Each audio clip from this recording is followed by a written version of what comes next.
À mes yeux, il a du plus, il a du positif et il a du négatif. C'est mon avis, j'essaie de l'expliquer. D'abord, comment est-ce qu'il est né et qu'est-ce qu'il traduit?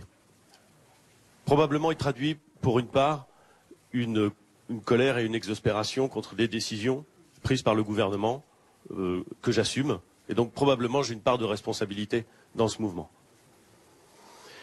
Mais, une fois que je dis ça, je pense très sincèrement que c'est pas la seule raison. Je pense très sincèrement que dans ce mouvement, il y a quelque chose qui est français, mais qui n'est pas seulement français. Quelque chose qui résulte des 10 dernières années. Et je dis bien des 10 dernières années. Parce qu'il y a quelque chose qui est vrai dans toutes les démocraties en France, en Italie, même aux États-Unis à certains égards, au Royaume-Uni.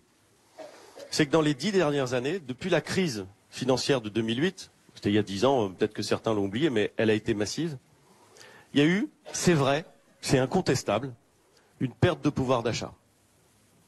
Pour beaucoup de Français, pour beaucoup d'Italiens, pour beaucoup d'Espagnols, pour beaucoup d'Américains ou d'Anglais qui travaillent. Il y a eu une perte de pouvoir d'achat. Il y a eu une perte de pouvoir d'achat pendant 10 ans. Il y a eu le sentiment qui s'est créé, qui s'est développé et qui s'est accéléré que quand on travaillait, parce que je n'oublie pas qu'au tout début du mouvement des Gilets jaunes, c'était essentiellement des gens qui travaillaient et qui disaient « le fait de travailler ne me permet plus de vivre des fruits de mon travail ».